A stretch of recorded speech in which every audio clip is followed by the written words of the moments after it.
Good morning students, welcome to TSN Education channel. This is the fourth video of class 8th History chapter 7 Civilizing the Native, Educating the Nation. Page number 88.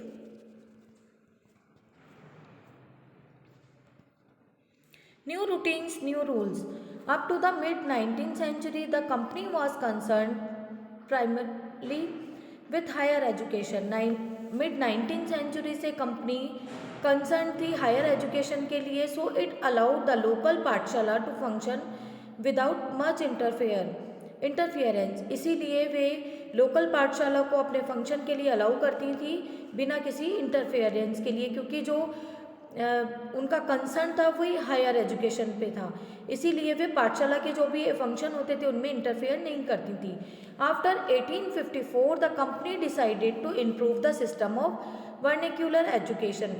1854 के बाद company ने decide किया कि vernacular जो education system है इसे improve किया जाना चाहिए.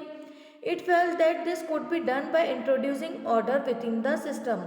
इसके लिए उन्होंने फील किया कि जो एजुकेशन सिस्टम है इसमें ही किसी तरह से कुछ चेंजेस करके कुछ ऑर्डर्स को इंट्रोड्यूस करके और रूटीन्स को इम्पोज करके रूल्स को इस्टेब्लिश करके और रेगुलर इंस्पेक्शन करके इसको इंट्रोड्यूस किया जा सकता है. जो भी चेंज किस तरह से लाया जा सकता है कि जो भी सिस्टम चला रहा है उसी में कुछ चेंज करके, जैसे कि कुछ रूटीन्स को इम्पोज करना और इस रूल्स को इस्टेब्लिश करके इसको हम इस सिस्टम को चेंज कर सकते हैं. How was this to be done. इसको किस तरह से किया गया, कैसे किया जाना चाहिए था. What measures did the company undertake. और कंपनी ने कौन से मेजर्स लिए. It appointed a number of government pandit. उन्होंने कई गवर्नमेंट जो पंडित थे उन्हें गवर्नमेंट सरकारी जो थे जो कुछ ऐसी पोस्ट थी उन पर पंडित को अपॉइंट किया. Each in charge of looking after 4 to 5 schools. और इनमें से जो हर पंडित होते थे जो गवर्नमेंट ने अपॉइंट किए थे 4 या 5 स्कूल की टेक केयर लुकिंग आफ्टर करते थे. The task of the pandit was to visit the pathshala and try to improve the standard of teaching. Pandit जो थे उनका ये टास्क था कि वे पाठशाला को विजिट करें और उनकी जो भी टीचिंग के स्टैंडर्ड हैं उसको इम्प्रूव करने के लिए ट्राई करें. Each guru was asked to submit periodic reports and take class according to a regular time table. हर एक जो गुरु होते थे उन्हें प्रायोडिक रिपोर्ट्स को सबमिट करनी होती थी और रेगुलर टाइम टेबल के अकॉर्डिंग क्लासेस लेनी होती थी. Teaching was now to be based on text book and learning was to be tested through a system of annual examination. Teaching अब टेक्स्ट बुक पर बेस्ड थी और जो लर्निंग थी कि जो स्टूडेंट्स हैं उन्होंने कितना लर्न किया है इसको टेस्ट करने के लिए एनुअल एग्ज़ाम लिए जाते थे. स्टूडेंट्स वर आस्क्ड टू पे अ रेगुलर फीस. और स्टूडेंट्स को रेगुलर फीस के लिए कहा जाता था. अटेंड रेगुलर क्लासेस अटेंड करने के लिए कहा जाता था. Sit on fixed seats. Fix seat पर बैठने के लिए कहा जाता था. And obey the new rules of discipline. और डिसिप्लिन के सभी न्यू रूल्स को ऑबे करने के लिए कहा जाता था.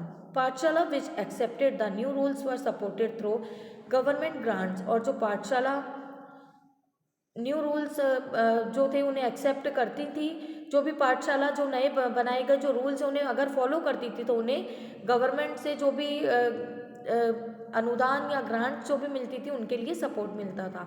Those who were unwilling to work within the new system. जो लोग न्यू सिस्टम के अकॉर्डिंग वर्क नहीं करना चाहते थे रिसीव नो गवर्नमेंट सपोर्ट. उन्हें गवर्नमेंट से कोई सपोर्ट नहीं मिलता था. Over time guru was wanted to retain their independence. अगर गुरु अपनी इंडिपेंडेंस चाहते हैं और अपनी क्लासेस वे पहले की तरह रेगुलर चाहते हैं, found it difficult to compete with the government aided and regulated pathshala. तब उनके लिए काफ़ी डिफ़िकल्ट हो गया था कि जो गवर्नमेंट के थ्रू जो भी पाठशाला रेगुलेट हो रही हैं उनको कम्पीट करना जो गुरु होते थे उनके लिए, जो इंडिपेंडेंट अपनी क्लासेस चलाते थे उनके लिए काफ़ी डिफ़िकल्ट था. The new rules and routines had another consequence. New rules और रूटीन्स के कुछ और भी कॉन्सिक्वेंस, कुछ रिजल्ट थे. In the earlier system children from poor peasant families had been able to go to pathshala. जो भी पुअर फैमिली या पुअर पीजेंट फैमिलीज के जो चिल्ड्रन होते थे अर्लियर सिस्टम में वे पाठशाला जाने में एबल थे, पाठशाला को वो रेगुलर अटेंड कर सकते थे, since the time table was flexible. अब जो टाइम टेबल था ये बिल्कुल उस टाइम जो टाइम टेबल उनके अकॉर्डिंग फ्लेक्सिबल था। The discipline of the new system demanded regular attendance. जो डिसिप्लिन था न्यू सिस्टम में, इसकी डिमांड थी कि रेगुलर अटेंडेंस हो। Even during harvest time when children of poor families had to work in the fields. Harvest के time जब poor families के चिल्ड्रन फील्ड में वर्क करते थे, inability to attend school came to be seen as indiscipline. अगर वे school attend नहीं करते या क्लासेस अटेंड नहीं करते थे तो उन्हें इनडिसिप्लिन चिल्ड्रन की तरह देखा जाता था, as evidence of the lack of desire to learn. और ये माना जाता था कि उनमें लर्न करने की डिज़ायर नहीं है, वे पढ़ना या लिखना नहीं चाहते। The agenda of national education. National education का क्या एजेंडा था? British officials were not the only people thinking about education of India. केवल ब्रिटिश ऑफिशल्स ही नहीं थे जो कि इंडिया के एजुकेशन के बारे में थिंक करते थे या सोचते थे। From the early 19th century, many thinkers from different parts of India began to talk of the need for a wider spread of the education. Early 19 century से बहुत से मैंने ऐसे थिंकर्स थे इंडिया के डिफरेंट पार्ट्स में जिन्होंने education के वाइडर स्प्रेड की नीड देखी और उस पर बात करना स्टार्ट किया। Impressed with the development in Europe. Europe के डेवलपमेंट से वे काफ़ी, जो यूरोप में विकास हो रहे थे, जो डेवलपमेंट हो रहे थे, उनसे वे काफ़ी इम्प्रेस थे। Some Indians felt that western education would help modernize India. कुछ जो इंडियंस ऐसा मानते थे कि वेस्टर्न एजुकेशन इंडिया को मॉडर्नाइज करने में हेल्प करेगी। They urged the British to open more school. उन्होंने ब्रिटिशर्स से कहा कि वे और भी ज़्यादा स्कूल और कॉलेजेस एंड यूनिवर्सिटीज़ को ओपन करें and spend more money on education, और एजुकेशन पर और भी ज़्यादा मनी स्पेंड करें। You will read about some of these effort in chapter 9। आप इन एफर्ट्स को चैप्टर 9 में रीड करेंगे। There were other Indians. इसके अलावा भी कुछ इंडियंस थे, however, who reacted against western education, जिन्होंने वेस्टर्न एजुकेशन के अगेंस्ट रिएक्ट किया। Mahatma Gandhi and Rabindranath Tagore was two such individual. इनमें महात्मा गांधी और रविंद्रनाथ टैगोर ऐसे टू पर्सन थे जिन्होंने की वेस्टर्न एजुकेशन के अगेंस्ट रिएक्ट किया था। English education has enslaved us.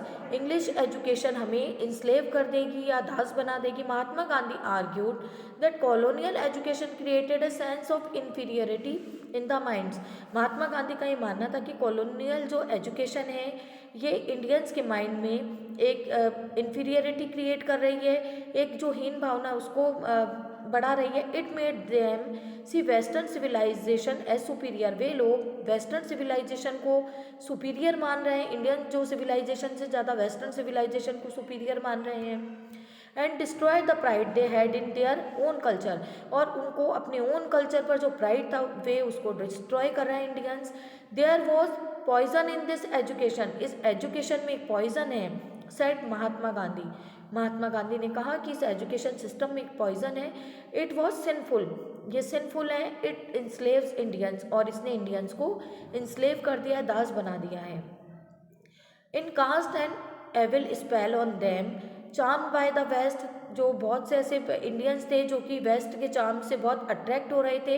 Appreciating everything that came from the west, और जो भी वेस्ट से आ रहा था उसे अप्रिशिएट करते थे। Indians educated in these institution began admiring British rule. Indians इन इंस्टीट्यूशन में एजुकेशन लेते थे और ब्रिटिश रूल को एडमायर कर रहे थे, ब्रिटिश रूल की प्रशंसा करने लगे। Mahatma Gandhi wanted to education that could help Indians recover their sense of dignity and self respect. Mahatma Gandhi ऐसी एजुकेशन चाहते थे जिसमें जो कि इंडियंस की हेल्प करे उनके डिग्निटी और सेल्फ रिस्पेक्ट को रिकवर करने में। During the national movement he urge student to leave educational institution in order to show the British that Indians were no longer willing to be enslave. और वे ये चाहते थे कि उन्होंने नेशनल मूवमेंट में ये स्टूडेंट से कहा कि वे एजुकेशनल इंस्टीट्यूशन जो भी हैं ब्रिटिशर्स के उन्हें छोड़ दें, और इंडियंस से वे ये चाहते थे कि वे ब्रिटिशर्स के अंडर कोई इंस्लेव होकर नहीं रहे, वे उनके दास बनकर नहीं रहे। Mahatma Gandhi strongly felt that Indian language ought to be the medium of teaching. Mahatma Gandhi ये फील करते थे कि जो इंडियन लैंग्वेज है वही टीचिंग का मीडियम होना चाहिए। Education in English crippled Indians distance them from their own social surroundings. ये एक सोशल सराउंडिंग से जो लैंग्वेज है वो काफ़ी डिस्टेंस रखते हैं। And made them stranger in their own lands. अपनी ही लैंड पर उन लोगों को, इंडियंस को स्ट्रेंज फील होता है स्पीकिंग फॉरेन लैंग्वेज, फॉरेन टंग के स्पीक करने पर डिस्पाइजिंग लोकल कल्चर। वे अपने लोकल कल्चर को भूल रहे हैं। And English educated did not know how to relate to the masses. Western education, Mahatma Gandhi said, focused on reading and writing rather than oral knowledge. Western education में महात्मा गांधी ने कहा कि oral से ज़्यादा रीडिंग और राइटिंग पर focus किया जाता है। It value text book rather than live experience. ये लाइव जो एक्सपीरियंस की बजाय टेक्स्ट बुक पर जो ज़्यादा वैल्यू रखते हैं इसमें जो वेस्टर्न एजुकेशन है। एंड प्रैक्टिकल नॉलेज, जो लिव्ड एक्सपीरियंस और प्रैक्टिकल नॉलेज की बजाय यहाँ पर जो रीडिंग और राइटिंग है उस पर ज़्यादा फोकस किया जाता है। He argue that education ought to develop a person's mind and soul. उन्होंने ये कहा कि एजुकेशन पर्सन के सोल और माइंड को डेवलप करती है। लिटरेसी और simply learning to read and write by itself did not count as education. Read और राइट करना एजुकेशन में काउंट नहीं किया जा सकता। People had to work with their hands. People को अपने हैंड से वर्क करना चाहिए। लर्न अ क्राफ्ट को लर्न करना चाहिए। And know how different things operated, और ये जानना लर्न करना चाहिए कि किस तरह से डिफरेंट थिंग्स को ऑपरेट किया जाता है। This would develop their mind and their capacity to understand. ये उनके माइंड को डेवलप करेगी और उनके अंडरस्टैंड करने की जो कैपेसिटी है उसे भी डेवलप करेगी।